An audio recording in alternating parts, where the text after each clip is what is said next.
Hello students, most welcome to the another lecture of cell cycle and division chapter. पिछले lecture में हमने cytokinesis को समझ लिया था बेसिकली। आज हम स्टार्ट करते हैं अगला सेल डिवीजन का टाइप। हमने अभी तक ए माइटोसिस समझ लिया था, माइटोसिस बी समझ लिया था। अब हम स्टार्ट करेंगे मियोसिस के बारे में, जो कि तीसरा टाइप है सेल डिवीजन का। नाम लगा सकते हो आप मेरे साथ में, हेडिंग मियोसिस। मियोसिस एक टाइप का सेल डिवीजन है जिसके अंदर एक सेल जो है वो डिवाइड करके 4 डॉटर सेल बनाएगा। कैसे बनाएगा अभी आपको समझाते हैं। जैसे सपोज करो ये कोई सेल है, इस सेल के अंदर ये न्यूक्लियस है। न्यूक्लियस के अंदर क्या होगा? क्रोमेटिन होगा। उस क्रोमेटिन की जो अमाउंट है, मात्रा है, उसे मैं बता रहा हूं 2C। यहाँ पे 2C बता दूं क्या? अगर 2C अच्छा ना लगे तो 4C ले लो, कुछ भी ले लो। मैं तो यहाँ पे एक एग्जाम्पल ले रहा हूं। चलो हमने 4C ले लिया। इस 4C क्रोमेटिन के साथ जब हिस्टोन प्रोटीन जुड़ेगा तो बनेगा क्रोमोसोम, और उस क्रोमोसोम का नंबर यहां पे कितना है? 8 है। जरूरी नहीं है कि जितना क्रोमेटिन का अमाउंट होगा उससे डबल क्रोमोसोम का नंबर होगा, कोई जरूरी नहीं है। मैंने एग्जांपल लिया है। अगर एग्जांपल अच्छा ना लगा हो तो मैं यहां 10 लिख देता हूं। 4C क्या है? यहाँ पे क्रोमेटिन का अमाउंट है, और 10 क्या है? यहाँ पे नंबर ऑफ क्रोमोसोम है इस सेल के न्यूक्लियस के अंदर। ये सेल क्या करना चाहता है? सेल डिवीजन करना चाहता है। वो सेल डिवीजन कैसा है? मियोसिस है। तो ये सेल बेसिकली किसके अंदर जाएगा? सबसे पहले इंटरफेज के अंदर जाएगा। इंटरफेज के बाद में क्या आएगा? एम फेज आएगा। जैसा माइटोसिस में आया था वैसा का वैसा। तो यहां पर सबसे पहले क्या होगा? इंटरफेज होगा। तो इंटरफेज को मैं लिख देता हूं पूरा। इंटरफेज हुआ यहां पे। इंटरफेज होने के बाद, जब इंटरफेज हो गया है, इंटरफेस होने के बाद जो सेल बना है यहाँ पे, क्या इंटरफेस के अंदर बहुत सारी स्टेजेस पढ़ी थी हमने।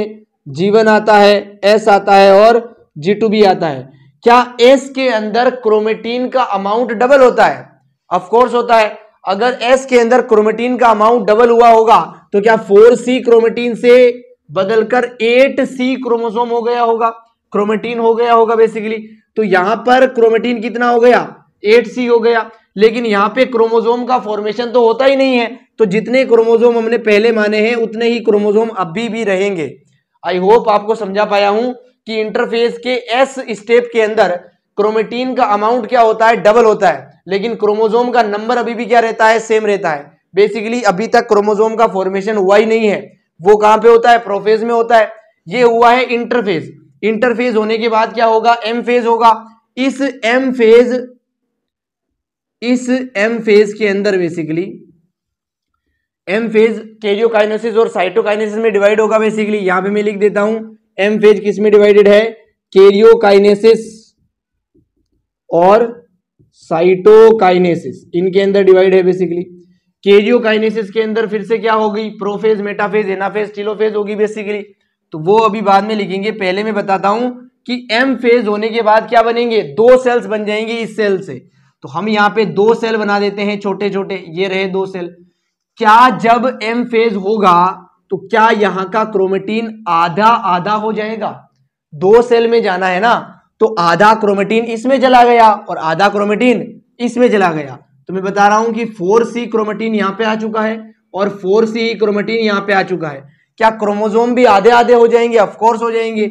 यानी कि 5 क्रोमोसोम यहां पे आ जाएंगे और 5 ही क्रोमोसोम यहां पे आ जाएंगे। आई होप मैं आपको समझा पाया हूं कि क्रोमेटिन का अमाउंट भी आधा आधा चला गया अलग अलग सेल में, और क्रोमोसोम का नंबर भी आधा आधा चला गया एक एक सेल में।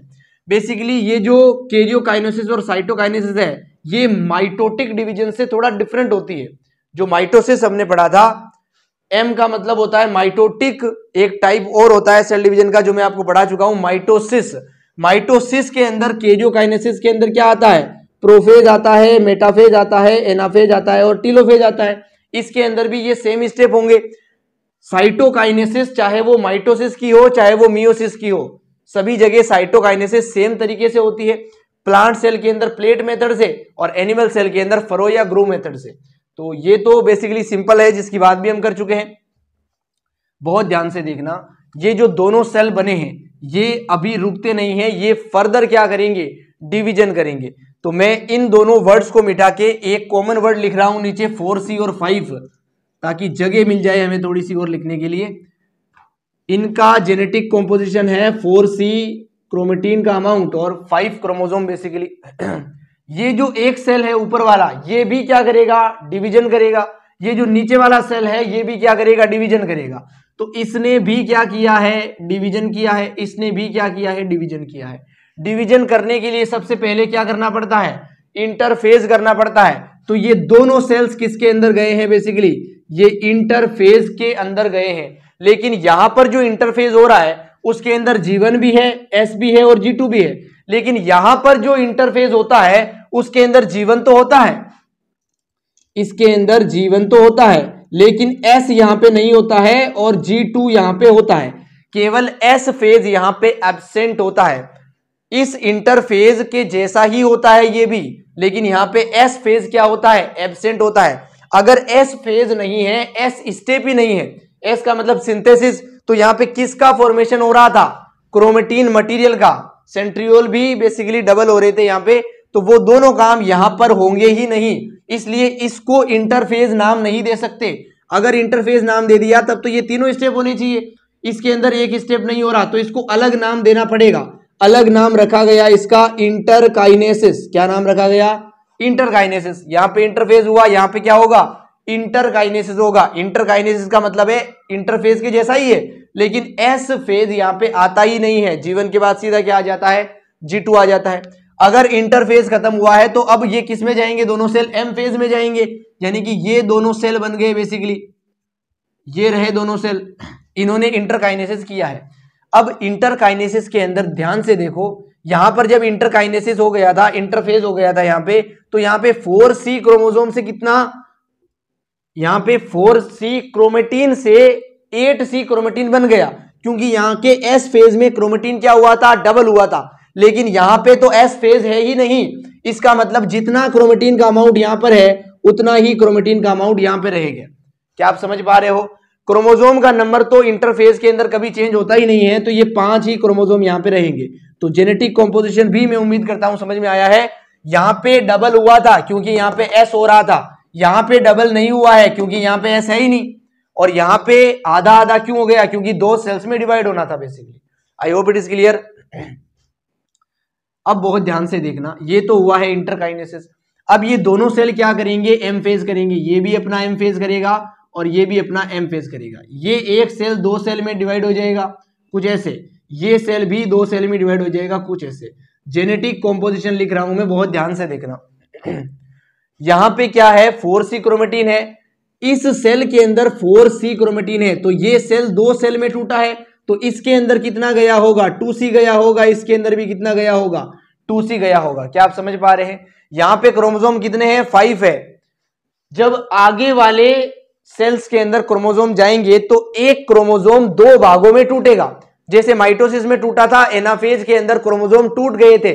क्रोमोसोम का जो सेंट्रोमियर था वो 2 भागों में टूट गया था, जिससे क्या बन गए थे, 2 क्रोमेटिड बन गए थे। एक क्रोमेटिड इस सेल में चला गया, दूसरा क्रोमेटिड इधर वाले सेल में चला गया। ये दोनों क्रोमेटिड के अंदर जब रेप्लिकेशन हुआ तो इन्होंने वापस क्रोमोसोम का फॉर्मेशन कर दिया। कुछ वैसी ही कंडीशन यहां पर होगी, और 5 जो क्रोमोसोम है वो टूटेंगे 2 भागों में, जिससे क्या बनेंगे, 10 क्रोमेटिड बनेंगे। 10 क्रोमेटिड में से 5 क्रोमेटिड इसमें चले जाएंगे और 5 क्रोमेटिड इसमें चले जाएंगे, और वो क्रोमेटिड रेप्लिकेशन करके क्या बना देंगे, क्रोमोसोम बना देंगे। तो यहां पर 5 क्रोमोसोम आएंगे और यहां पर भी 5 क्रोमोसोम आएंगे। ये जो फेज हुआ यहां पर, इसी को क्या बोलते हैं, बेसिकली एम फेज बोलते हैं। अगर आप ध्यान से देखो, एक सेल था हमारे पास जिसके अंदर 4C क्रोमेटिन था, 10 क्रोमोसोम थे, वो डिवाइड किया है 2 सेल के अंदर, 4C क्रोमोसोम और 4C क्रोमेटिन और 5 क्रोमोसोम बने हैं। उसके बाद ये दोनों फिर से डिवाइड करके 4 सेल में डिवाइड हो गए हैं, जिनके अंदर 2C और 5 बेसिकली जेनेटिक कॉम्पोजिशन बना है। अगर आप ध्यान से देखो, बहुत ध्यान से नोटिस करना चीजों को, यहां पे जितना क्रोमेटिन और क्रोमोसोम है, कितना है, 4C10, उसका कंपैरिजन करो इस 2C5 से। क्या 4C का आधा हो गया है 2C? बिल्कुल हो गया। क्या 10 का आधा हो गया है 5? बिल्कुल हो गया। यानी कि इस सेल डिवीजन के अंदर ये 2 सेल डिवीजन नहीं है, ये एक ही सेल डिवीजन है, जिसका नाम क्या है, मियोसिस। माइटोसिस के अंदर तो एक बार इंटरफेज आता है, एक बार एम फेज आता है, लेकिन मियोसिस के अंदर 2 बार क्या आता है, इंटरफेज आता है, और 2 ही बार क्या आता है, एम फेज आता है। बेसिकली मियोसिस एक बड़ा सेल डिवीजन है जिसके अंदर 4 सेल बन जाते हैं। लास्ट में कितने डॉटर सेल बन गए, 4 बन गए। क्या इसके अंदर जेनेटिक कॉम्पोजिशन बिल्कुल आधा हो गया, क्रोमेटिन भी आधा हो गया और क्रोमोसोम का नंबर भी आधा हो गया। इसीलिए इस सेल डिवीजन को क्या बोलते हैं, reductional cell division. Reductional cell division, reductional cell division किसका नाम है, बेसिकली मियोसिस सेल डिवीजन का ही नाम है। रिड्यूस का मतलब ही होता है कम करना, रिडक्शन का मतलब ये कम करना। तो कम क्या हो रहा है, यहाँ पे क्रोमेटिन का अमाउंट भी कम हो रहा है और क्रोमोसोम का नंबर भी कम हो रहा है। कितना कम हो रहा है, बिल्कुल हाफ हो रहा है या नहीं। आई होप मैं आपको समझा पाया हूं। इसके अलावा यहां पे आप कुछ बातें और नोटिस करें, जैसे ये इंटरफेज हुआ, ये एम फेज हुआ। क्या इन दोनों को मिलाकर एक सेल डिवीजन की तरह समझा जा सकता है? इसी को बोला जाता है मियोसिस 1। क्या बोला जाता है, मियोसिस 1। इसके बाद फिर से इंटरफेज के जैसा हुआ, जिसे इंटरकाइनेसिस कहा, उसके बाद फिर एम फेज हुआ। इन दोनों को मिलाकर क्या कहा जाता है, मियोसिस 2 कहा जाता है। और ये मियोसिस 1 और मियोसिस 2 मिलकर किसका निर्माण करते हैं, किसका फॉर्मेशन करते हैं, मियोसिस का निर्माण करते हैं। तो अब मैं आपको समझाता हूं कि जो मियोसिस है उसके 2 स्टेप होते हैं बेसिकली, मियोसिस 1 और मियोसिस 2। मियोसिस 1 के अंदर एक सेल 2 सेल में डिवाइड होता है, जिसके अंदर क्रोमेटिन का अमाउंट क्या रहता है, सेम रहता है, लेकिन क्रोमोसोम का अमाउंट क्या हो जाता है, नंबर क्या हो जाता है, आधा हो जाता है। मियोसिस 1 के अंदर क्या हो रहा है, क्रोमेटिन का जो अमाउंट है वो सेम रहेगा, लेकिन क्रोमोसोम का जो नंबर है वो आधा हो जाएगा। लेकिन मियोसिस 2 के अंदर क्या हो रहा है, यहां से कंपेयर करना, क्रोमेटिन का अमाउंट तो क्या हो गया, आधा। 4 से कितना बन गया, 2। क्रोमेटिन का अमाउंट तो हो गया आधा, लेकिन क्रोमोसोम का नंबर क्या रहा, सेम रहा। तो मैं उम्मीद करता हूं मैं आपको समझा पा रहा हूं इतनी बातें। तो ये 2 फेज में होता है मियोसिस बेसिकली। इन दोनों फेज में अगर आप एक बात नोटिस करो, ये जो मियोसिस सेकंड है ये बिल्कुल ही सेम होता है किसके, माइटोसिस के। किसके सेम होता है, माइटोसिस के। माइटोसिस का डिटेल मैंने आपको पढ़ा दिया है पिछले लेक्चर्स में। तो जिस प्रकार माइटोसिस के अंदर क्रोमेटिन आधा हो जाता था, क्रोमोसोम का नंबर उतना ही रहता था, उसी टाइप से बेसिकली ये होता है सेल डिवीजन और माइटोसिस हो जाता है। एक डिफरेंस यहां पर आता है, ये एक्चुअली में पूरा माइटोसिस के जैसा नहीं है। अगर आप ध्यान से देखो तो यहाँ पे 4C क्रोमेटिन है और यहाँ पे कितना हो गया, 2C क्रोमेटिन हो गया। लेकिन माइटोसिस के अंदर अगर 4C और 5 का कोई सेल एंटर करता है तो उसके डॉटर सेल में भी 4C और 5 जेनेटिक कॉम्पोजिशन ही होगा, कोई भी चेंज नहीं होता है माइटोसिस के अंदर। लेकिन यहाँ पे क्रोमेटिन का अमाउंट चेंज हो जाता है, क्योंकि यहाँ पे S नहीं है। अगर S नहीं है तो क्रोमेटिन डबल नहीं होगा, डबल नहीं होगा तो जब 2 सेल में डिवाइड होगा तो आधा आधा हो जाएगा। माइटोसिस में क्या होता है, क्रोमेटिन डबल हो जाता है, डबल होने के बाद आधा आधा करने पर भी पहले जितना था उतना ही रहता है। यहां पर डबल हो ही नहीं रहा, तो डबल नहीं हो रहा तो जब 2 टुकड़ों में करेंगे तो आधा हो जाएगा, इसलिए क्रोमेटिन क्या हो रहा है, आधा हो रहा है। इस डिवीजन के जो स्टेप्स होते हैं एम फेज के, एम फेज भी कितनी स्टेप में होगा बेसिकली, कैरियोकाइनेसिस और साइटोकाइनेसिस में।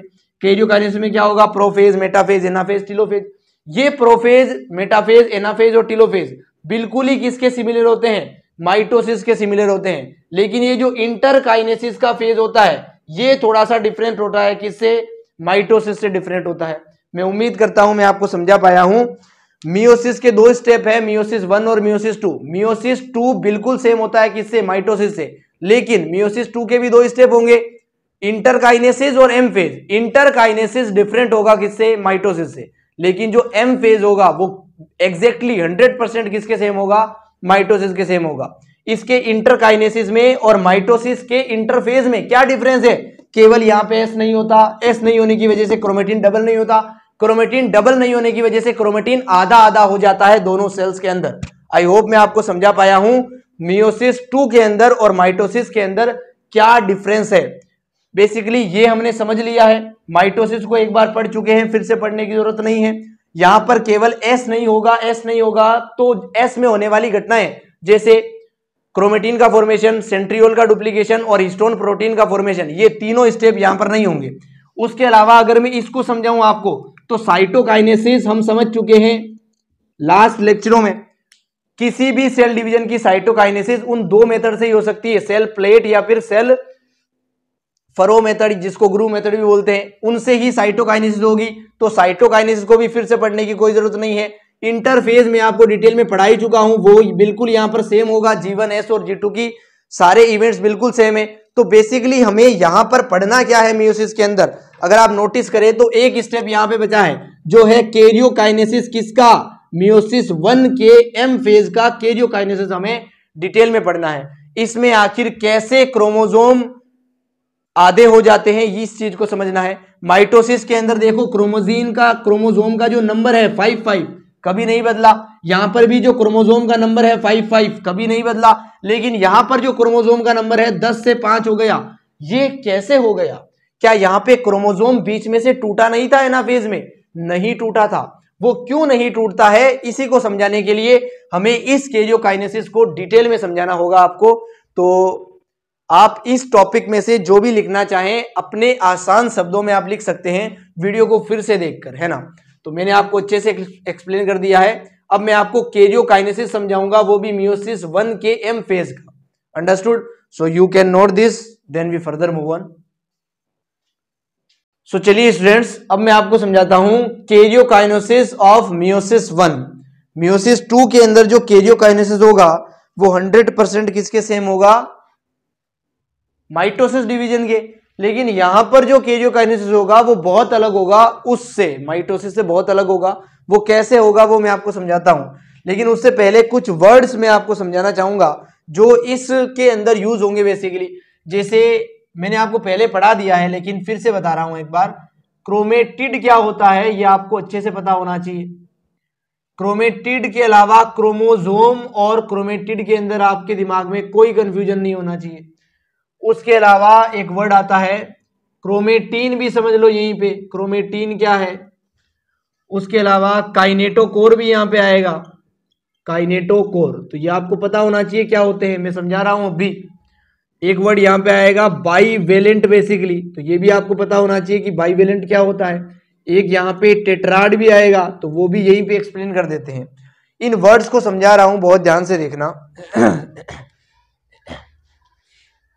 बेसिकली क्रोमोसोम क्या होता है अगर मैं लिखूं आपके सामने कुछ ऐसे, ये क्या बनाया है मैंने, ये एक स्ट्रक्चर है जिसके अंदर क्या होंगे, क्रोमोनिमेटा के क्या होंगे, फाइबर लाइक स्ट्रक्चर होंगे बेसिकली। अगर इसके अंदर एक दिख रहा है क्रोमोनिमेटा तो इसका नाम क्या है, ये है क्रोमेटिड। क्या है ये? क्रोमेटिड है। अगर मैं आपके सामने बनाता हूं कुछ ऐसा स्ट्रक्चर और इसके अंदर दो क्रोमोनिमेटा के क्या है, फाइबर है बेसिकली, तो इसका नाम क्या हो जाएगा, इसका नाम हो जाएगा क्रोमोसोम। इसी का नाम क्या है, क्रोमोसोम नाम है। इस क्रोमोसोम के अंदर जो दो क्रोमोनिमेटा के फाइबर है उनको कुछ इस तरीके से भी बनाया जा सकता है, अलग अलग पेलिकल की स्ट्रक्चर के अंदर। ये पेलिकल का कवर होता है इसके ऊपर बेसिकली, कुछ ऐसे भी बनाया जा सकता है। तो ये भी क्या है, क्रोमोसोम है, और ये भी क्या है, क्रोमोसोम है। लेकिन ये क्या है बेसिकली, क्रोमेटिड है। तो मैं उम्मीद करता हूं क्रोमोसोम और क्रोमेटिड क्या होते हैं समझ में आया होगा। एक क्रोमोसोम के अंदर बेसिकली, एक क्रोमोसोम के अंदर दो क्रोमेटिड होते हैं। कितने क्रोमेटिड होते हैं? दो क्रोमेटिड होते हैं। और एक क्रोमेटिड रेप्लिकेशन करके वापस क्रोमोसोम को बना सकता है। ये जो एक फाइबर है क्रोमोनिमेटा का, अगर इसमें रेप्लिकेशन हो जाए, इसमें जितना भी डीएनए है वो डबल हो जाए, रेप्लिकेशन का मतलब डीएनए की डबलिंग, अगर डीएनए डबल हो जाए तो ये क्रोमेटिड क्या बना लेगा, क्रोमोसोम बना लेगा। तो मैं उम्मीद करता हूं एक क्रोमोसोम में दो क्रोमेटिड होते हैं, और क्रोमोसोम और क्रोमेटिड के अंदर डिफरेंस आपको समझ में आया होगा। ये वर्ड्स पहले भी एक्सप्लेन कर चुका हूं मैं। एक वर्ड और यहीं पे समझ लो, क्रोमेटीन क्या होता है। ये जो फाइबर आप बना रहे हो, जिसको आप क्रोमोनिमेटा नाम दे रहे हो बार बार, इसके अंदर होता क्या है बेसिकली, इसके अंदर क्रोमेटीन ही होता है। ये किस एलिमेंट का बना है, किस चीज का बना है, उसी का नाम क्रोमेटीन है। अब ये क्रोमेटीन है क्या बेसिकली, इसके अंदर डीएनए होता है, इसके अंदर थोड़ा सा आरएनए भी होता है, इसके अंदर हिस्टोन प्रोटीन भी होता है, और इसके अंदर नॉन हिस्टोन प्रोटीन भी होता है। तो बेसिकली बहुत वेराइटी है यहाँ पे, लेकिन सबसे ज्यादा क्या होता है, डीएनए होता है और हिस्टोन होता है। अगर पूछे क्रोमेटीन किसका बना है तो आप डीएनए एंड हिस्टोन लिख सकते हो, और ये ऑप्शन में हो तो ये भी लगा सकते हो। लेकिन अगर ऑप्शन में चारों दिए गए हैं, कुछ अच्छा ऑप्शन मिल रहा है तो वो भी चूज करेंगे कुछ इस टाइप से। तो क्रोमोसोम, क्रोमेटिड और क्रोमेटिन, ये वर्ड आपको समझ में आए होंगे।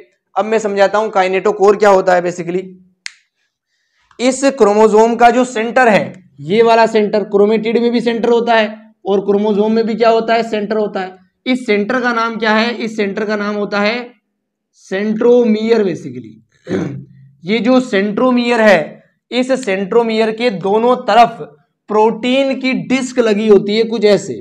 ये क्या है, ये प्रोटीन की डिस्क लगी है। किसके दोनों तरफ लगी है, सेंट्रोमियर के दोनों तरफ लगी है। इसी प्रोटीन की डिस्क का नाम क्या है, काइनेटोकोर है। इसी काइनेटोकोर से स्पिंडल फाइबर जुड़ते हैं और इस सेंट्रोमियर को दोनों तरफ खींचते हैं। इस खिंचाव के कारण ये सेंट्रोमियर बीच में से टूट जाता है और एक क्रोमोसोम दो क्रोमेटिड में बिखर जाता है और ये दोनों क्रोमेटिड अलग अलग पोल्स पे चले जाते हैं, जहां पर रेप्लिकेशन होने से ये वापस क्रोमोसोम बना लेते हैं और वहां पे न्यूक्लियर मेम्ब्रेन बनने से वो एक अलग न्यूक्लियस बन जाता है। कैरियोकाइनेसिस का मतलब ही क्या है, न्यूक्लियस का डिवीजन। तो कुछ इस प्रकार के वर्ड है काइनेटोकोर, आपको समझ में आया होगा, उम्मीद करता हूं। अब दो वर्ड और समझाता हूं मैं, बाइवेलेंट क्या होता है और टेट्राड क्या होता है। तो आई hope you note this, I will erase it.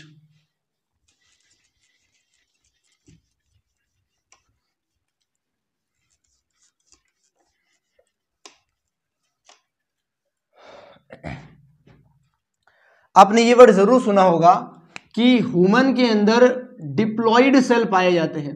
Diploid, आखिर इस डिप्लॉइड वर्ड का मतलब क्या है, मैं आपको समझाता हूं, बहुत ध्यान से देखना। जैसे ये कोई ह्यूमन का सेल है, इस सेल के अंदर क्या होगा, न्यूक्लियस होगा। उस न्यूक्लियस के अंदर क्या होगा, क्रोमेटिन मटेरियल होगा। लेकिन जब ये सेल डिवीजन की प्रोसेस से गुजरेगा, ये न्यूक्लियस, तो इसके अंदर का क्रोमेटिन क्या बनाएगा, क्रोमोसोम बनाएगा। और हम जानते हैं ह्यूमन की अगर हम बात कर रहे हैं तो कितने क्रोमोसोम बनेंगे, 46 क्रोमोसोम बनेंगे। इसे 46 क्रोमोसोम बोलो या 23 पेयर ऑफ क्रोमोसोम बोलो, बात क्या है, सेम सेम है। इस 23 पेयर और 46 के कंसेप्ट को देखो, मैं क्लियर करता हूं आपके सामने। जैसे मैंने यहां पे एक क्रोमोसोम बनाया है, इसका नाम है क्रोमोसोम 1, ठीक है। यहां पे मैंने दूसरा क्रोमोसोम बनाया है, यहां पे मैं कुछ और क्रोमोसोम बना रहा हूं आपको एक्सप्लेन करने के लिए, कुछ इस तरह से।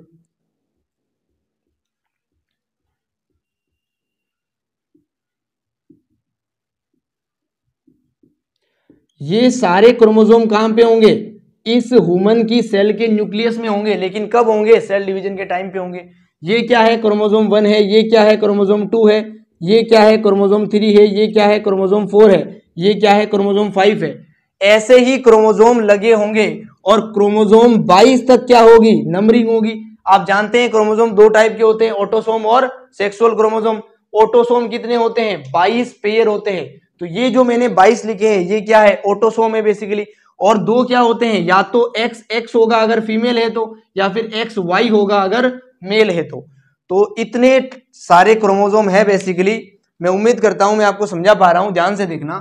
ये क्रोमोसोम 1 है, इसका जो पेयर होगा वो भी कैसा होगा, क्रोमोसोम 1 के जैसा ही होगा। यानी कि एक सेल के एक न्यूक्लियस में एक ही तरह के, एक ही टाइप के कितने क्रोमोसोम है, 2 क्रोमोसोम है। इसलिए दोनों के नाम भी क्या है, सेम है। इसको भी क्रोमोसोम 1 बोलते हैं, इसको भी क्रोमोसोम 1 बोलते हैं। इसका नाम 2 है तो इसका नाम भी क्या होगा, क्रोमोसोम 2 होगा। इसीलिए ये दोनों भी क्या है, सेम आइडेंटिकल क्रोमोसोम्स है। ये एक टाइप के कितने क्रोमोसोम है, यहाँ पे 2 क्रोमोसोम है, इसीलिए इसको बोला जाता है 2n या फिर डिप्लॉइड कंडीशन। डिप्लॉइड के अंदर जो डाई है, इसका मतलब ये होता है 2। एक ही टाइप के कितने क्रोमोसोम है, एक सेल के एक न्यूक्लियस में, बेसिकली 2 है। क्रोमोसोम 1 भी 2 है, क्रोमोसोम 2 भी 2 है, क्रोमोसोम 3 भी कितने हैं, 2 है। क्रोमोसोम 4 भी कितने होंगे, 2 होंगे। और क्रोमोसोम 22 भी कितने होंगे, 2 होंगे। इसीलिए डिप्लॉइड कंडीशन है। 23 टाइप के क्या है, क्रोमोसोम है, आप कैसे कह सकते हो। और वैसे के वैसे 23 और क्या है, क्रोमोसोम है। यानी कि एक ही टाइप के 2-2 क्रोमोसोम प्रेजेंट है। मैं उम्मीद करता हूं इतना समझा पाया हूं आपको। एक सेल में एक न्यूक्लियस है, उस न्यूक्लियस के अंदर एक ही टाइप के 2 क्रोमोसोम प्रेजेंट होते हैं। इन दोनों क्रोमोसोम की स्ट्रक्चर, शेप, सब कुछ क्या है, आइडेंटिकल है। यानी कि ये फोटोकॉपी है बेसिकली, क्लोन्स है। इसीलिए इनको क्या बोला जाता है, इन दोनों को मिलाकर एक नाम दिया जाता है। ये जो दोनों है, एक सेट की बात कर रहा हूं मैं, क्रोमोसोम 1 का जो सेट है उसे क्या बोलेंगे, क्रोमोसोम 3 का सेट है उसे भी वही बोलेंगे। तो इसको नाम दिया जाता है होमोलोगस। क्या दिया जाता है? Homologous chromosomes. क्या नाम देते हैं? Homologous chromosome. होमो का मतलब ही होता है सेम, ये बिल्कुल ही सेम है, तो इनको नाम क्या दे दिया? Homologous chromosome. 2n डिप्लॉइड अगर कंडीशन है तो उसके अंदर होमोलोगस क्रोमोसोम्स प्रेजेंट होंगे। क्या इस होमोलोगस क्रोमोसोम के अंदर बेसिकली 2 क्रोमोसोम आ रहे हैं? ये जो पूरी स्ट्रक्चर बनी है जिसे होमोलोगस क्रोमोसोम्स आप बोल रहे हो, इसी स्ट्रक्चर का दूसरा नाम क्या है? बाईवेलेंट है। बाई का मतलब ही क्या होता है? 2, तो यहां पे 2 क्या है? बेसिकली क्रोमोसोम है, इसीलिए इस पूरी स्ट्रक्चर का नाम क्या है? बाईवेलेंट है। इस स्ट्रक्चर का नाम भी क्या है? बाईवेलेंट है। और इस स्ट्रक्चर का नाम भी क्या है? बाईवेलेंट है। आई होप बाईवेलेंट वर्ड को मैं एक्सप्लेन कर पाया हूं आपके सामने। एक वर्ड और लिखा है यहां पे, टेट्राड। अब ये टेट्राड क्या होता है? साइंस के अंदर टेट्रा का मतलब ही होता है 4। इसी स्ट्रक्चर का जिसे बाईवेलेंट कहते हैं ना, उसी को टेट्राड बोलते हैं। लेकिन टेट्राड का मतलब तो 4 होता है, तो यहां पे 4 क्या है बेसिकली? क्या इस बाईवेलेंट के अंदर 2 क्रोमोसोम है? इतना समझ में आया? 2 क्रोमोसोम के अंदर 4 क्या होंगे? क्रोमेटिड होंगे। होंगे या नहीं होंगे? यहां पे 2 क्रोमोसोम है इसलिए नाम दिया गया है बाईवेलेंट। यहां पे 4 क्रोमेटिड है इसलिए नाम क्या दिया गया है? टेट्राड नाम दिया गया है। तो जिसे बाईवेलेंट कहते हैं उसे ही टेट्राड कहते हैं। दोनों सिनोनिम्स वर्ड्स है, आप ऐसे भी समझ सकते हो। तो मैं उम्मीद करता हूं bivalent, tetrad, kinetochore, chromatin, chromatid और क्रोमोसोम इतने वर्ड समझ में आए होंगे। इन वर्ड को आप अच्छे से अपनी शब्दों में, अपनी भाषा के अंदर लिख सकते हो। उसके बाद मैं स्टार्ट करता हूं karyokinesis of meiosis 1। You please note this, then we further move on. I hope you note this very well.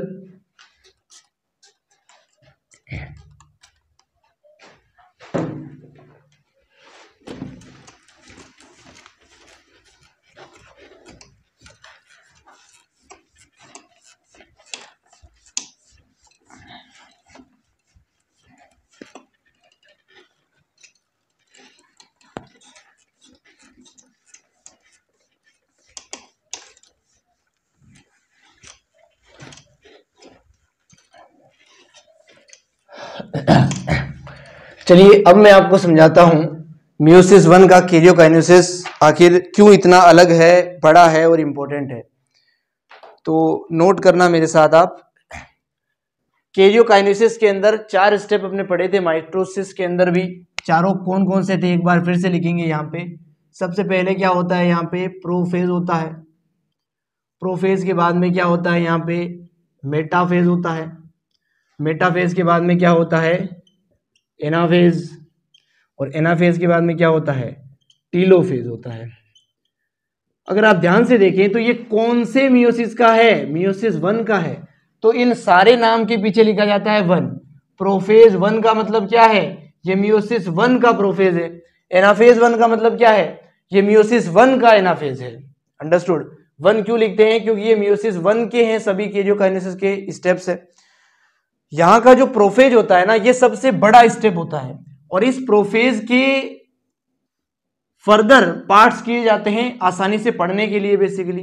तो 5 पार्ट है इसके। फिर से कैरियोकाइनेसिस को 4 पार्ट्स में डिवाइड किया गया है, जो पहले ही हमने समझा था।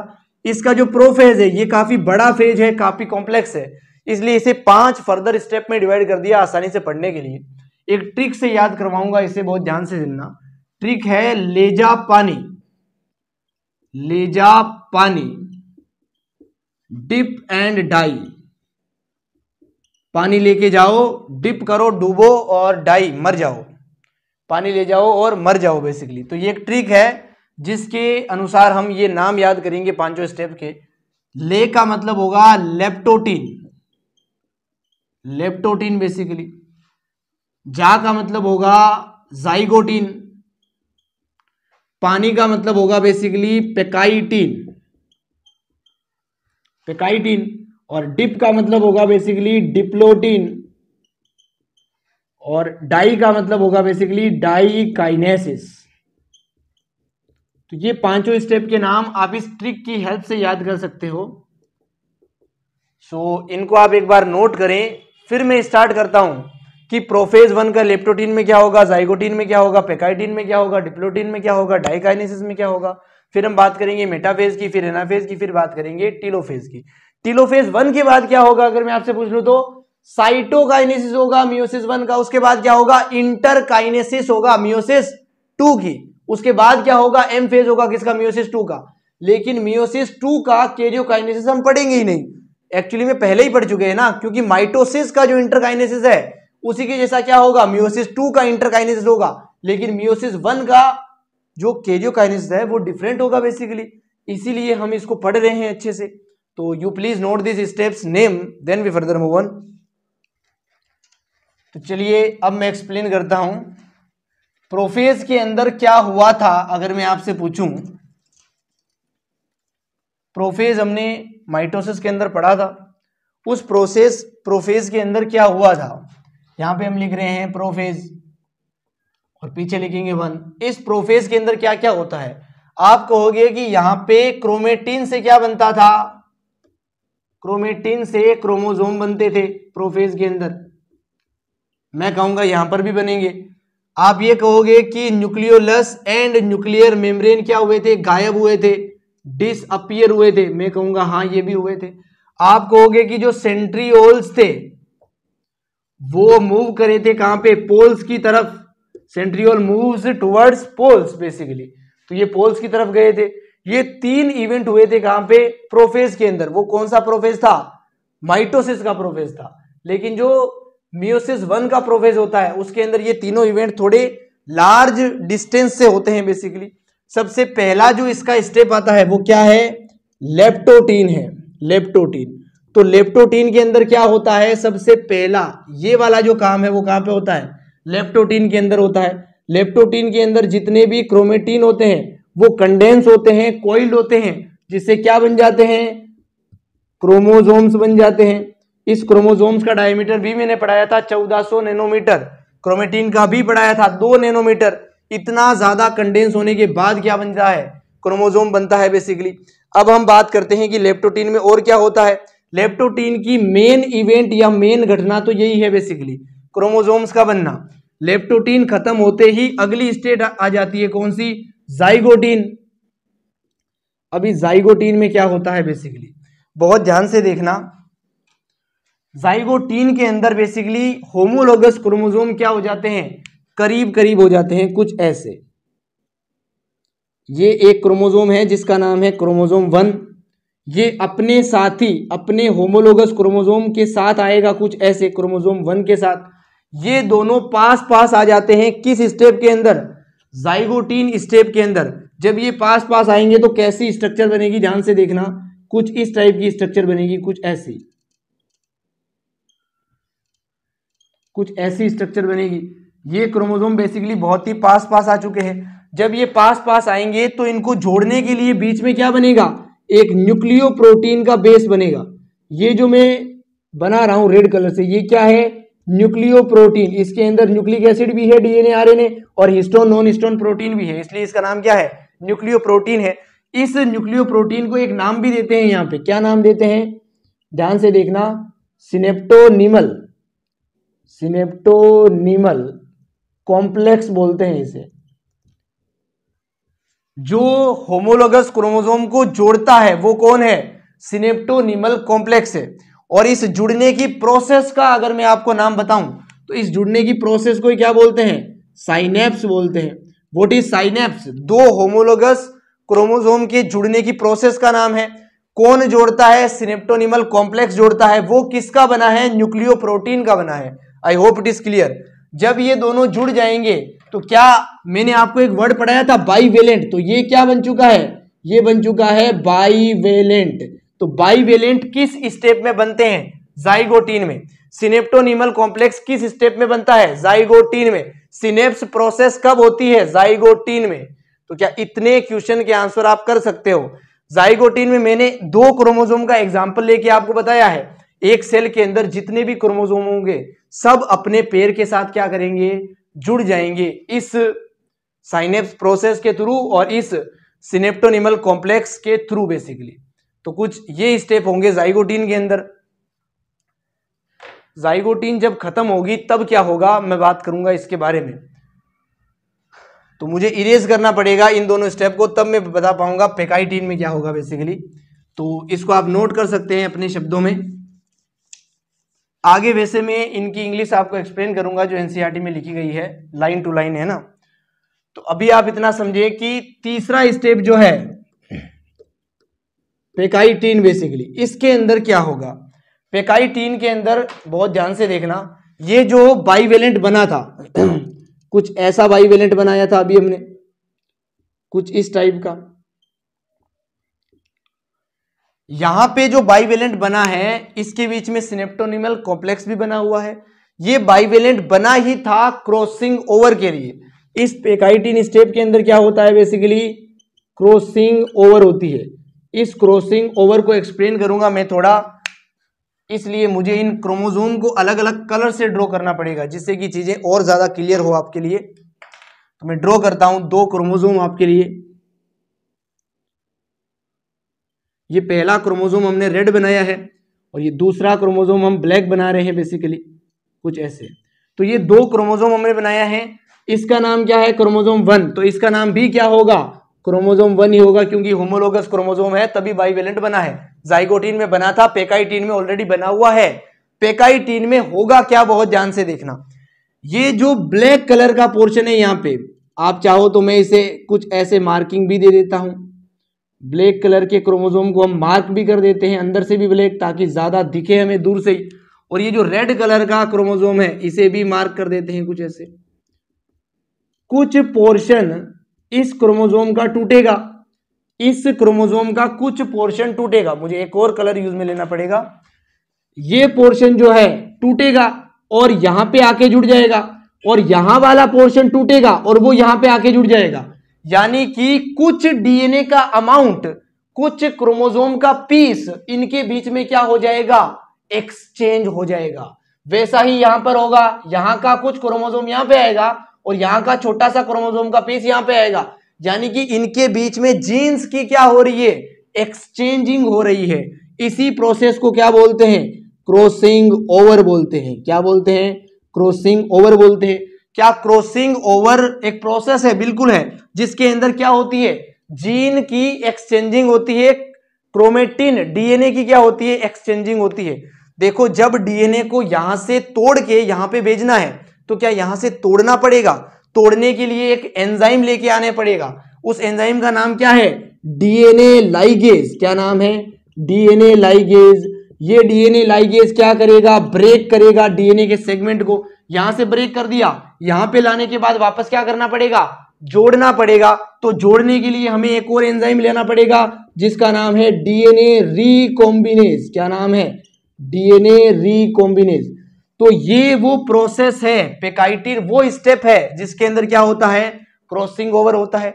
इस क्रॉसिंग ओवर प्रोसेस के अंदर 2 एंजाइम यूज होते हैं, डीएनए लाइगेज और डीएनए रिकॉम्बिनेज।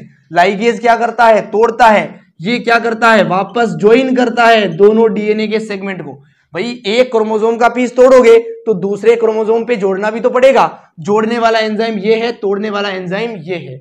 तो मैं उम्मीद करता हूं मैं आपको समझा पाया हूं क्रॉसिंग ओवर क्या है actually. Crossing over 2 homologous chromosome के बीच में जीन का एक्सचेंज होता है। कुछ वर्ड्स और आपके सामने आ सकते हैं यहां पर, जैसे मैं एक क्रोमोसोम ड्रॉ करूं आपके सामने। ये 2 क्रोमेटिड है एक क्रोमोसोम के अंदर, एक ही क्रोमोसोम के क्रोमेटिड है, इसलिए इनको क्या बोला जाता है, सिस्टर क्रोमेटिड बोला जाता है। अगर मैं यहां पे कोई दूसरा क्रोमोसोम और ड्रॉ कर दूं कुछ ऐसे, ये दोनों भी, दोनों रेड वाले भी क्या होंगे, सिस्टर क्रोमेटिड्स होंगे, क्योंकि एक ही क्रोमोसोम के क्या है, क्रोमेटिड है। लेकिन अगर मैं पूछूं ये एक ब्लैक वाला क्रोमेटिड और ये एक रेड वाला क्रोमेटिड, ये क्या होंगे, तो ये क्या है, नॉन सिस्टर। ये अलग अलग क्रोमोसोम के क्या है, क्रोमेटिड है, तो इन्हें क्या बोलेंगे, नॉन सिस्टर क्रोमेटिड बोलेंगे। इसी नॉन सिस्टर क्रोमेटिड के बीच में क्या होती है, क्रॉसिंग ओवर होती है। तो मैं आपको समझा चुका हूं कि नॉन सिस्टर क्रोमेटिड वर्ड यहां पे आएगा, और जिसका मतलब है 2 अलग अलग क्रोमोसोम जो एक्चुअली में होमोलोगस क्रोमोसोम है, उनके क्रोमेटिड के बीच में क्या होती है, जीन की एक्सचेंजिंग होती है, जीन इधर से उधर आते हैं बेसिकली। तो ये है क्रॉसिंग ओवर। जब क्रॉसिंग ओवर होती है तो क्रोमोसोम बदल जाता है, यानी कि जो क्रोमोसोम के जीन्स आए थे वो अब वैसे नहीं रहे, थोड़े से जीन यहाँ पे चले गए, यहाँ वाले यहाँ पे आ गए, तो क्या जीन थोड़ा सा बदल गया? बिल्कुल बदल गया। जीन अगर बदल गया तो क्रोमोसोम भी बदल जाएगा। क्रोमोसोम अगर बदल गया तो ये क्रोमोसोम जिस सेल में जाएगा उस सेल के कैरेक्टर भी बदल जाएंगे। मियोसिस होता है गैमिट के फॉर्मेशन के टाइम पे, यानी कि गैमिट जब बनेगा तो कुछ डिफरेंस आ जाएगा उस गैमिट्स में, और जिस सेल से वो गैमिट बना है उसमें, है ना, जिस सेल से गैमिट बना है उस सेल में और उस गैमिट में कुछ डिफरेंस आ जाएगा। किस कारण से? इस मियोसिस के कारण से। और जब वो दो गैमेट मिलेंगे और नया ऑर्गेनिज्म बनेगा तो उस नए ऑर्गेनिज्म में और उसके पेरेंट में भी क्या होगा? डिफरेंस होगा। वो डिफरेंस इसी क्रॉसिंग ओवर की वजह से होगा, जीन के एक्सचेंज की वजह से होगा। बेसिकली हम जानते हैं कि हम अपने पेरेंट से थोड़े अलग हैं, कुछ डिफरेंसेस तो है ही हमारे अंदर, तो वो डिफरेंस क्यों आए हैं? इसी क्रॉसिंग ओवर के कारण आए हैं। तो this step is actually lead for the difference between a parent and A organism in sexual reproduction. Basically asexual reproduction के अंदर ऑर्गेनिजम्स जो है वो पेरेंट के क्लोन्स बनते हैं। अगर आपको पता हो, यहां पर क्लोन्स नहीं बनते हैं। क्यों नहीं बनते हैं? क्योंकि यहां पे क्रॉसिंग ओवर होता है। तो पेकाइटिन स्टेप के अंदर ये होता है। बेसिकली पेकाइटिन स्टेप के अंदर इधर वाला जीन इधर आ जाता है, इधर वाला इधर आ जाता है। आने के बाद क्रोमोसोम कैसे दिखेंगे मैं वो बता रहा हूं। So you can note this, then we erase it. तो मैं इसको इरेज करता हूं, उसके बाद दिखाता हूं आपको कि पेकाइटिन स्टेप होने के बाद होमोलोगस क्रोमोसोम कैसे दिखेंगे। मैं एक रेड क्रोमोसोम फिर से ड्रॉ करूंगा आपके लिए। जितना अच्छे से आप इन्हें ड्रॉ करके समझोगे उतनी ही चीजें आपके माइंड में क्लियर होगी।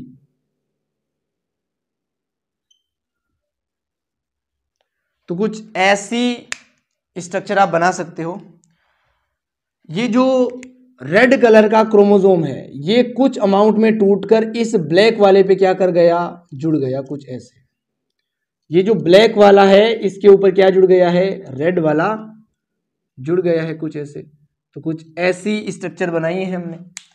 इस ब्लैक वाले के अंदर यहां तक तो मैं करूंगा ब्लैक मार्जिन, कुछ ऐसे। ये पूरा ब्लैक है, ये पूरा भी ब्लैक है, लेकिन ये यहां तक ही ब्लैक है, कुछ ऐसे। तो ये ब्लैक वाला क्रोमोसोम था हमारा।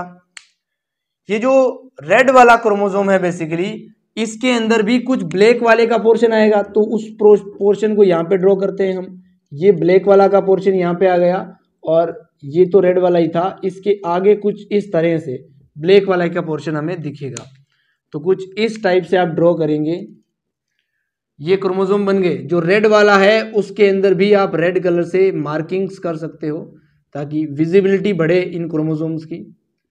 तो कुछ इस टाइप के क्रोमोसोम्स थे और पेकाइटिन स्टेज के बाद इधर वाले क्रोमोसोम इधर आ गए, इधर वाले इधर आ गए, एक्सचेंज हो गया। तो कुछ इस टाइप की स्ट्रक्चर आपको दिखेगी। अगर आप बहुत ध्यान से देखोगे तो यहां पे आपको कुछ रीजन्स दिखेंगे जहां पे क्या हुआ है? जीन का एक्सचेंज हुआ है। ये रीजन्स आपको पेकाइटिन स्टेज में ही दिखने लगेंगे। बेसिकली पेकाइटिन के बाद क्या आता है? बेसिकली फोर्थ स्टेप आता है जिसका नाम क्या है? डिप्लोटीन है। इस डिप्लोटीन के अंदर बेसिकली बाइवेलेंट क्यों बना था? क्रॉसिंग ओवर करने के लिए। पेकाइटिन में क्रॉसिंग ओवर हो गई तब ये बाइवेलेंट वापस क्या होगा? टर्मिनेट होगा। इसके अंदर जो सिनेप्टोनिमल कॉम्प्लेक्स है यहाँ पे वो क्या करेगा? तो डिप्लोटीन के अंदर क्या होगा? Dissolution of synaptonemal complex. यहाँ पे सिनेप्टोनिमल कॉम्प्लेक्स घुल जाएगा। जब सिनेप्टोनिमल कॉम्प्लेक्स घुल जाएगा तो दोनों होमोलोगस क्रोमोसोम क्या होंगे? सेपरेट होंगे। तो अगली लाइन लिख सकते हो आप separation of both homologous chromosome, और लिख सकते हो ब्रेकडाउन ऑफ बाइवेलेंट। बाइवेलेंट यहाँ पे टूटने लगेगा। जब बाइवेलेंट टूटेगा तो ये जो आर्म्स दिख रही है आपको, भुजाएं दिख रही है आपको, ये भुजाएं झटके से अलग नहीं होती है। जैसे मैं आपको समझाऊं, ये एक क्रोमेटिड है, ये दूसरा क्रोमेटिड है, नॉन सिस्टर क्रोमेटिड है, दोनों दो अलग अलग क्रोमोसोम के। ये कुछ इस प्रकार से जुड़े हुए थे सिनेप्टोनिमल कॉम्प्लेक्स से।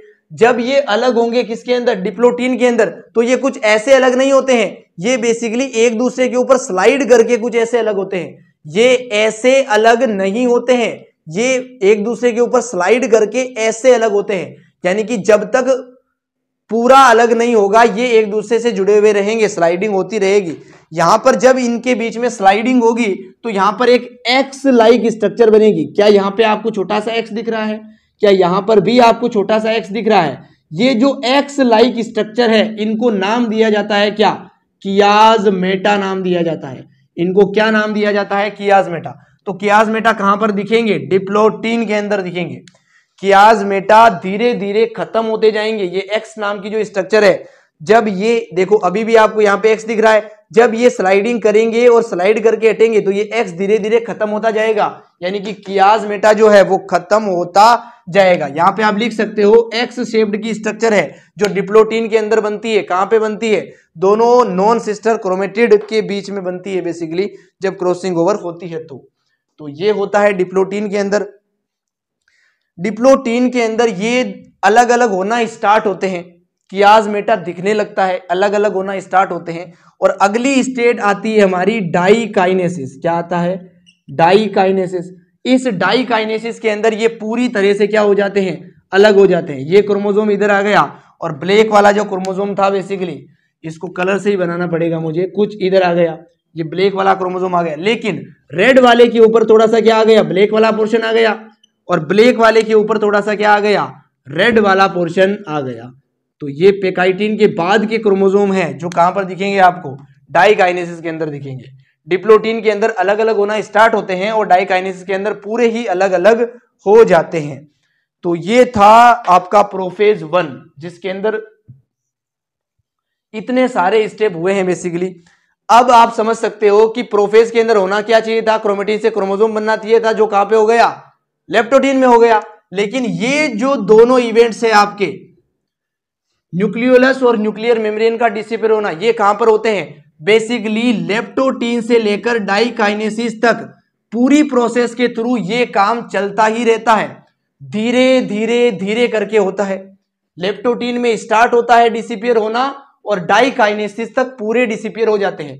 सेंट्रियोल्स जो है लेप्टोटीन के अंदर अलग अलग पोल्स पे जाना शुरू करते हैं, और जब डाइकाइनेसिस आएगा तब तक अलग अलग पोल्स पे पहुंच जाते हैं। तो ये दोनों इवेंट लॉन्ग तरीके से चलते हैं, लेकिन ये इवेंट लेप्टोटीन के अंदर ही पूरा हो जाता है। तो मैं उम्मीद करता हूं प्रोफेज 1 आपको अच्छे से समझ में आया है। इसकी लाइनें भी आपको समझा दूंगा, पहले आप अपने शब्दों में इनको लिख लें और अच्छे से समझ लें। आगे मैं आपको प्रोफेज के बाद मेटाफेज 1 और एनाफेज 1 एक्सप्लेन करता हूं, जिससे कि चीजें एक साथ आपके दिमाग में रहे।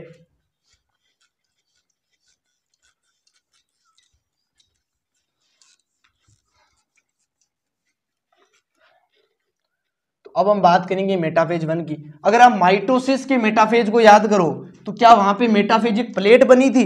बिल्कुल बनी थी। मेटाफेजिक प्लेट के ऊपर क्या अरेंज हुए थे? क्रोमोसोम्स अरेंज हुए थे। कुछ उसी प्रकार की घटनाएं यहां पर होगी बेसिकली। तो मेटाफेज 1 की हम बात कर रहे हैं। सो चलिए स्टूडेंट्स, मेटाफेज 1 के अंदर क्या होगा बात करते हैं हम। हमने अभी तक समझा कि प्रोफेज 1 के लास्ट में डाइकाइनेसिस में क्या हो जाएगा? जैसे ये कोई सेल है, इस सेल के अंदर न्यूक्लियस होगा, न्यूक्लियस के अंदर क्या होगा? क्रोमेटिन होगा। इस क्रोमेटिन का क्या होगा? जब केरियोकाइनेसिस स्टार्ट होगा तो सेल तो वैसा ही रहेगा, सेल के ऊपर की जो न्यूक्लियर मेम्ब्रेन है वो धीरे धीरे गायब होगी। यहाँ पे न्यूक्लियोलस बी होगा, ये न्यूक्लियोलस बी धीरे धीरे गायब होगा, और जो क्रोमेटिन मटेरियल है ये क्या बना लेगा? क्रोमोसोम्स बना लेगा कुछ ऐसे। ये कब दिखेगा आपको? लेप्टोटीन स्टेज के अंदर दिखेगा। जब लेप्टोटीन स्टेज से जाइगोटीन आएगी तो ये होमोलोगस क्रोमोसोम का बाइवेलेंट बन जाएगा। जब पेकाइटिन स्टेट आएगी तो इनके बीच में क्या होगी? क्रॉसिंग ओवर हो जाएगी। और जब डिप्लोटीन आएगी तो एक्स शेप्ड का कियाजमेटा दिखेगा। और जब डाइकाइनेसिस आएगी तो ये वापस टूटकर अलग अलग जाएंगे, लेकिन इनके बीच में यहां पर आपको अलग अलग कलर्स दिखने लगेंगे। क्योंकि कलर्स तो नहीं दिखेंगे, बट अगर हम ड्रॉ करें स्ट्रक्चर तो हम अलग अलग कलर से बनाते हैं ताकि हमें अच्छे से समझ में आए, लेकिन क्रोमोसोम के कलर्स नहीं दिखेंगे अगर आप माइक्रोस्कोप से ऑब्जर्व करें तो, है ना। तो यहां पर बेसिकली आपको डाइकाइनेसिस में क्या हो जाएगा? डाइकाइनेसिस में ये भी गायब हो जाती है और ये भी गायब हो जाता है। कुछ इस टाइप की स्ट्रक्चर बन जाती है डाइकाइनेसिस के अंदर। क्रोमोसोम है जिनके बीच में क्रॉसिंग ओवर हो गई है नॉन सिस्टर क्रोमेटिड के बीच में, अब ये क्रोमोसोम साइटोप्लाज्म के अंदर पड़े होते हैं। तो मैं इस साइटोप्लाज्म में पड़े क्रोमोसोम को बताता हूं ये मेटाफेज के अंदर क्या कर लेते हैं बेसिकली। तो उम्मीद करता हूं समझ में आया होगा मेटाफेज के अंदर क्या होगा। अब मेटाफेज के अंदर जैसे ये कोई सेल है, ये कोई सेल है, इस सेल के अंदर दो मेटाफेजिक प्लेट बनेगी बेसिकली। मेटाफेज 1 हुआ था किसका? माइटोसिस का, तब एक ही बनी थी, लेकिन मेटाफेज 1 हो रहा है किसका? मियोसिस 1 का। तब क्या हो रही है? दो मेटाफेजिक प्लेट बन रही है। दो इसलिए बन रही है क्योंकि यहाँ पे दो दो क्रोमोसोम है ना, होमोलोगस क्रोमोसोम दो दो है। तो यहाँ पे 2 मेटाफेजिक प्लेट बनानी पड़ रही है बेसिकली कुछ ऐसे। तो मैं ज्यादा टाइम नहीं लूंगा इनको ड्रॉ करने में, उम्मीद करूंगा आप समझ जाओगे। अगर इसका नाम क्रोमोसोम 1 है तो इसका भी क्या होगा, 1 ही होगा। ये 2 हुआ तो ये भी 2 होगा, ये 3 तो ये भी 3, और ये 4 तो ये भी 4 होगा। तो कुछ इस प्रकार से क्या बनेगी, होमोलोगस क्रोमोसोम की प्लेट्स बनेगी। और यहाँ पर आप अलग कलर्स बना सकते हो, आप कह सकते हो कि इधर वाले का आया है, ये इधर वाले का आया है, ये इधर वाले का आया है। सारे ही क्रोमोसोम में क्या होती है, क्रॉसिंग ओवर्स होती है बेसिकली, इसीलिए इनके जो कियासमेटा या एक्स शेप स्ट्रक्चर है वो अलग थोड़े से हम बनाते हैं स्ट्रक्चर के अंदर। जो सेंट्रियोल अलग अलग पोल्स पे गए थे डाइकाइनेसिस के अंदर, कंप्लीटली पहुंच गए थे, वो सेंट्रियोल मेटाफेज के अंदर क्या बनाते हैं, स्पिंडल फाइबर बनाते हैं। ये 2 मैंने क्या बनाया, सेंट्रियोल, ये क्या बनाएंगे, स्पिंडल फाइबर बनाएंगे। ये स्पिंडल फाइबर क्रोमोसोम के सेंट्रोमियर पे लगे काइनेटोकोर से जुड़ेंगे। तो ये मैं बना रहा हूं काइनेटोकोर, इन काइनेटोकोर से क्या जुड़ रहे हैं, बेसिकली ये स्पिंडल फाइबर जुड़ रहे हैं। जब इन सेंट्रियोल के अंदर कॉन्ट्रेक्शन होगा, मेटाफेज में नहीं होगा लेकिन मैं बता रहा हूं, जब कॉन्ट्रेक्शन होगा तो ये अलग अलग खींचे जाएंगे बेसिकली। तो मेटाफेज के अंदर क्या होता है अगर आप लिखना चाहो तो, homologous chromosome are arrange into 2 equatorial plates, जिसको मेटाफेजिक प्लेट भी बोल सकते हैं, इनमें अरेंज होते हैं बढ़िया से। और जो स्पिंडल फाइबर है, the spindle fibre which formed by the centriole is attached to kinetochore bodies of the chromosome. तो ये आप लिख सकते हो, एक तो स्पिंडल फाइबर जुड़े हैं इसके काइनेटोकोर से, और दूसरा ये दोनों होमोलोगस क्रोमोसोम प्लेट बना के अरेंज हो गए हैं मेटाफेजिक प्लेट में। तो ये 2 इवेंट होते हैं मेटाफेज 1 के अंदर बेसिकली। अब मैं समझाता हूं एनाफेज के अंदर क्या होगा। एनाफेज के अंदर बेसिकली ये जो अभी हमने बनाई थी स्ट्रक्चर, उसी स्ट्रक्चर के अंदर समझ लेंगे हम, लेकिन नाम हमें एनाफेज लिखना था इसलिए हमने इरेज ही कर दिया सारा। एनाफेज 1 के अंदर क्या होगा समझना ध्यान से। एनाफेज 1 के अंदर जैसे ये कि स्ट्रक्चर है, इस स्ट्रक्चर के अंदर 2 मेटाफेजिक प्लेट है, यहां पे क्या है, सेंट्रियोल है, ये क्रोमोसोम है इस प्लेट के ऊपर, ये क्रोमोसोम है इस प्लेट के ऊपर। इस क्रोमोसोम से स्पिंडल फाइबर इस सेंट्रियोल से जुड़ा है और इससे इस सेंट्रियोल से जुड़ा है। जब दोनों सेंट्रियोल में कॉन्ट्रेक्शन होगा, कब होगा, एनाफेज में। तो पहले लाइन आप लिख सकते हो, सेंट्रियोल क्या करेंगे, कॉन्ट्रेक्शन करेंगे, जिससे स्पिंडल फाइबर की लेंथ क्या होगी, घटेगी, शॉर्टर होगी, जिससे दोनों होमोलोगस क्रोमोसोम क्या होंगे, सेपरेट होंगे। ये वाला क्रोमोसोम इधर जाएगा और ये वाला क्रोमोसोम इधर जाएगा। एनाफेज 1 के अंदर होमोलोगस क्रोमोसोम सेपरेट होते हैं, लेकिन माइटोसिस के एनाफेज के अंदर क्या सेपरेट हुए थे, सिस्टर क्रोमेटिड सेपरेट हुए थे। वहां पर ये क्रोमोसोम कुछ ऐसा था, एक ही मेटाफेजिक प्लेट बनी थी, यहां भी सेंट्रियोल, यहां भी सेंट्रियोल, इधर भी ये खींच रहा था, इधर भी ये खींच रहा था, इसलिए ये क्रोमोसोम 2 क्रोमेटिड के अंदर टूटा था और अलग अलग क्रोमेटिड अलग अलग पोल्स पे गए थे। यहां पे क्रोमोसोम टूट ही नहीं रहा, no break down of centromere आप लिख सकते हो, सेंट्रोमियर टूट ही नहीं रहा, काइनेटोकोर बॉडीज टूट ही नहीं रही, अलग अलग क्रोमोसोम अलग अलग पोल्स पे जा रहे हैं बेसिकली, जा रहे हैं या नहीं। इसीलिए क्रोमोसोम का नंबर क्या हो जाता है, यहां पे हाफ हो जाता है, आधे क्रोमोसोम इधर चले गए, आधे क्रोमोसोम इधर चले गए। अगर किसी सेल के अंदर 8 क्रोमोसोम थे तो 4 ही इसमें बचेंगे और 4 ही क्या बचेंगे, इसमें बचेंगे। जब क्रोमोसोम इधर आएंगे तो यहाँ पे वापस क्या बनेगा, न्यूक्लियर मेम्ब्रेन बनेगी, यहां भी वापस क्या बनेगा, न्यूक्लियर मेम्ब्रेन बनेगी, लेकिन वो एनाफेज में नहीं बनेगा। एनाफेज में क्या होगा, बेसिकली दोनों मेटाफेजिक प्लेट के क्रोमोसोम अलग अलग पोल्स पे चले जाएंगे। क्यों चले जाएंगे, क्योंकि स्पिंडल फाइबर उन्हें खींच रहे हैं। स्पिंडल फाइबर क्यों खींच रहे हैं, क्योंकि सेंट्रियोल के अंदर कॉन्ट्रेक्शन हो रहा है। तो इतना काम होगा एनाफेज में। अब मैं समझाता हूं टीलोफेज में क्या होगा। टीलोफेज के अंदर दोनों होमोलोगस क्रोमोसोम अलग अलग पोल्स पे पहुंच जाएंगे कंप्लीटली तरीके से। जब ये अलग अलग पोल्स पे चले जाएंगे तो इनके बाहर क्या बनेगी, बेसिकली न्यूक्लियर मेम्ब्रेन बनेगी। जैसे ये कोई सेल है, यहां पे आ गए हैं होमोलोगस, ये क्रोमोसोम 1 है, ये 2 है, यहां पे आ गए हैं क्रोमोसोम 1 और होमोलोगस क्रोमोसोम 2 वाला। इन दोनों क्रोमोसोम के ऊपर इधर क्या बनेगी, न्यूक्लियर मेम्ब्रेन बनेगी। कौन बनाएगा, RER बनाएगा, rough endoplasmic reticulum. Cell the unit of life में डिटेल में पढ़ा चुका हूं। यहां पर न्यूक्लियोलस भी बनेगा। कौन बनाएगा, न्यूक्लियोलस ओरिजिन रीजन, NOR जिसे बोलते हैं। NOR कहां पे होते हैं, सेटेलाइट डीएनए पे होते हैं। सेटेलाइट डीएनए कौन सा होता है, 13, 14, 15 और 21, 22 और Y क्रोमोसोम आपको याद करवाए थे, वो सेटेलाइट होते हैं। सेटेलाइट के नीचे क्या होता है, NOR रीजन होता है। NOR रीजन से क्या बनेगा, न्यूक्लियोलस बनेगा।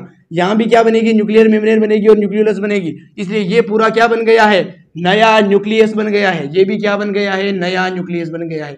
क्या एक न्यूक्लियस 2 न्यूक्लियस में डिवाइड हो गया, बिल्कुल हो गया, इसलिए इसको क्या बोलते हैं, न्यूक्लियस का डिवीजन। कैरियो का मतलब ही होता है न्यूक्लियस। हम लिखते हैं ना प्रोकैरियोटिक, वो जो कैरियोटिक है, प्रो का मतलब पुराना, कैरियोटिक का मतलब कैरियोन यानी कि न्यूक्लियस।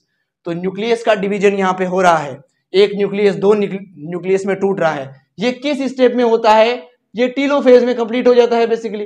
टीलोफेज के अंदर क्या क्या हुआ है अगर आप लिखना चाहते हो, न्यूक्लियर मेम्ब्रेन वापस बनी है, न्यूक्लियोलस वापस बना है, ये जो क्रोमोसोम इधर चले गए हैं, अब ये क्रोमोसोम वापस क्या बना लेंगे, क्रोमेटिड बना लेंगे। ये बन गया क्रोमेटिड वापस, यहां भी क्रोमेटिड पड़ा रहेगा और यहां भी क्रोमेटिड पड़ा रहेगा।